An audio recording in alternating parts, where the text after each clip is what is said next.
खुलुमबाय स्टुडियो दं आं भाग्यश्री बसुमतारी। सनितपुर जिल्ला एक्स एनडिएफबि वेलफेयर एसोसिएशनखौ दिनै दाफुंनाय जाबाय।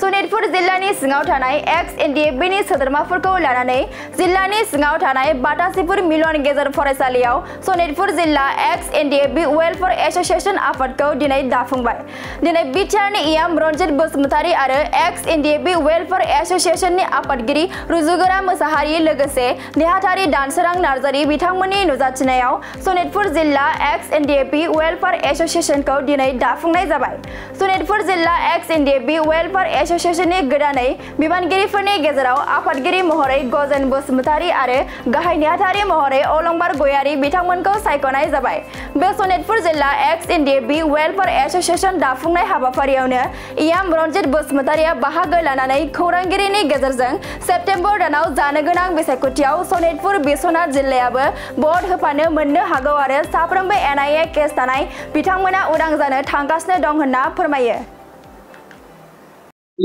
जोंनि दुलाराय आसामखौ सरजाबनानै बिटिसि आवहाय एक्स एनडिएफबि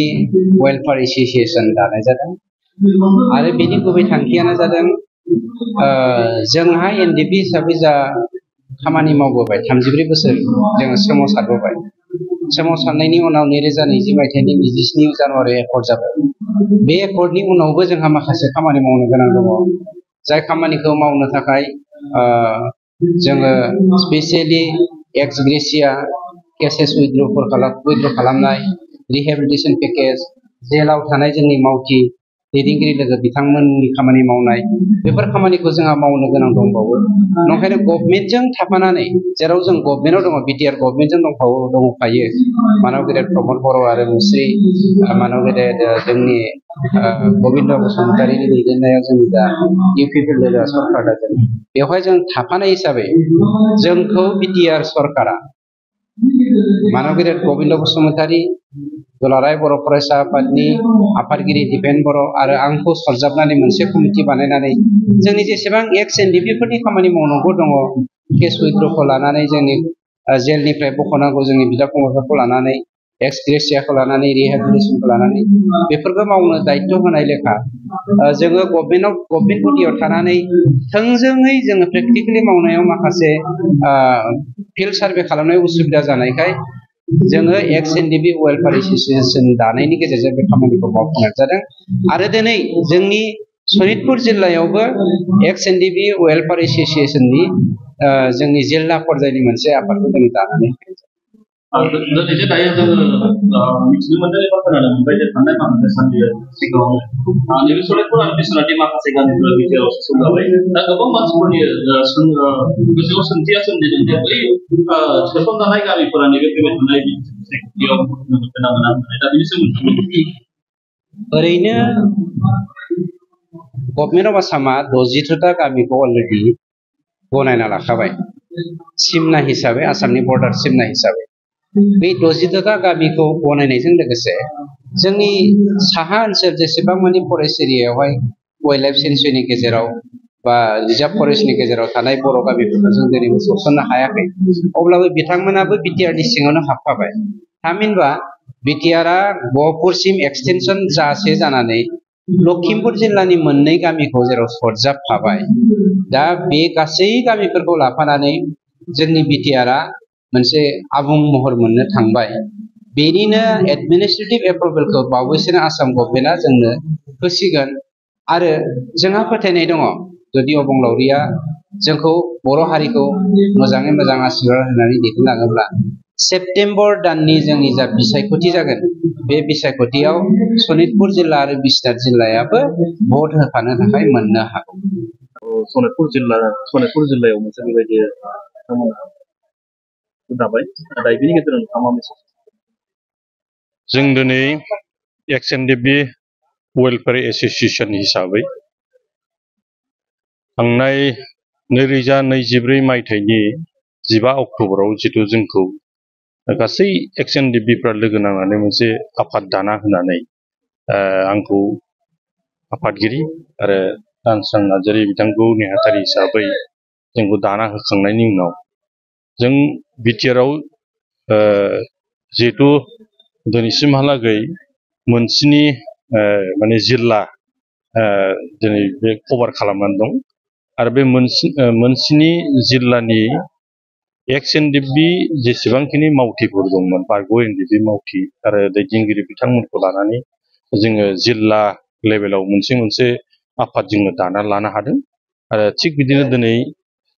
सनितपुर जिल्ला हिसाबै जेसेबांखिनि एनडिएफबिनि बारग' दैदेनगिरि मावथि बिथांमोनजों जोङो माने बेवहाय मत बिनिमय खालामदों सावरायलायदों एनडिएफबिआ थांनाय 2027 मायथाइ माने 20 मायथाइनि 2 जानुवारियाव जे दानायनि उनावहाय जों लोगो मोनलायाखैमोन गोबाङानो खोब सुखु दुखुनि गेजेराव दङ दा बिथांमोनखौ जोङो लोगो हमलायनानै मोनसे प्लेटफर्माव लाबोनानै मोनसे रिंनि गेजेराव लाबोनानै जों जाहाथे फैबाय थानाय दिनाव जोङो जोंनि जेसेबांखिनि माने एक्स एनडिएफबिनि थाखाय जायफोर दफाफोरखौ होदों बिटिआर सुक्ति दिनै माने दफाफोरखौ होदों बेखौ मावफुंनायाव माब्रै जोङो मोनसे गोहो हिसाबै थानाय जों खामानि मावनो हायो आरो जोंनो होनाय मोनथायफोरखौ जों बोरै मावफुंलांनो हायो बेखौ जों दिनै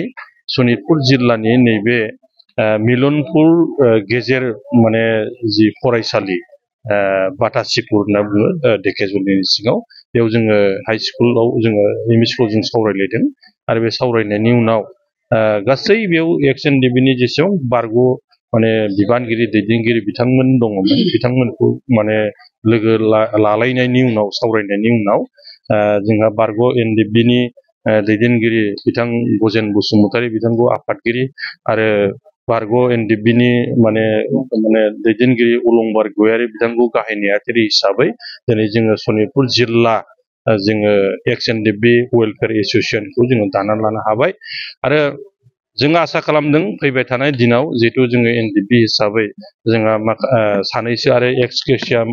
मोननो गोनां दंबावो रिहेबिलिटेसन मोननो गोनां दंबावो लोगोसे केसआ दिनैसिमहालागै माने एसे दंबावो आरो मावफुंजानाय माने फोजोबनायनि जों बेफोर आरो जेल जानायनिबो माखासे खामानिफोर मावनो गोनां दं दा नैबे सनितपुर जिल्लानिफ्रायबो जिहेतु एक्स एनडिएफबिनिफ्राय बेफोरबायदि उसुबिदायाव गोलैना दंखाय दा बिथांमोनाबो बेखौ मावफुंनायाव बाहागो बा बिबान लानो हागोन होननानै जों आसा खालामदों आरो फैबाय थानाय दिनाव जेसेबांखिनि जोंहा एक्स एनडिएफबि हिसाबै जायफोर माने दैदेनगिरि बा सुबुंफोरा दिनैहाय गोलाव संग्रामनि उनावहाय गाव गावनि न'आव थांबाय थेवबो गोबां उसुबिदायाव गोलैनानै दं दा बेफोरखौ नोजोर खालामनानै जों जाहाथे मोजां मोनसे थासारियाव जोङो माने थांना थानो हायो माने समाजजों गोरोबनानै जों थांना थानो हायो बेफोरबायदि परिबेकखौ लाबोनायाव जाहाथे बिथांमोना बिबान बानगोन जों बेखौ जोङो आसा खालामो जे एक्स एनडिएफबि वेलफेयार एसोसिएशना दासिमहालागै मोनबेसे जिल्लायाव दानाय जादों जों दासिमहालागै मोनब्रै जिल्लायाव जों दाबाय क'क्राझार चिरां उदालगुरि आरो सनितपुर आरो फैबाय थानाय दिनाव जोङो गहपुर बा बिश्वनाथ जिल्ला बेखौबो दानो नाजागासिनो दं आरो बिथांमोनाबो डेटखौ बे साननैसोनि गेजेराव हरगोन होननानै जोंनो बुंदों बेनिफ्राय बाक्सा जिल्ला बेखौबो जोङो दानो नागिरबाय हादों बाक्सा जिल्लाखौ आरो तामुलपुर दानो नागिरदों दा बिथांमोना नैबे बैसागुनि उनावनो खुब समबो दानायनि जजाखौ खालामदों दिनैनि बे नोंथांमोननि लानाय हाबाफारियाव बेसेबांसो बारग' एनडिएफबिफोरा बेयाव बाहागो फ्राय दिनैनि बे हाबाफारियाव फ्राय 500सो माने जोंनि मावथिफ्रा बेयावहाय गासैबो बाहागो लादों आरो गासैबो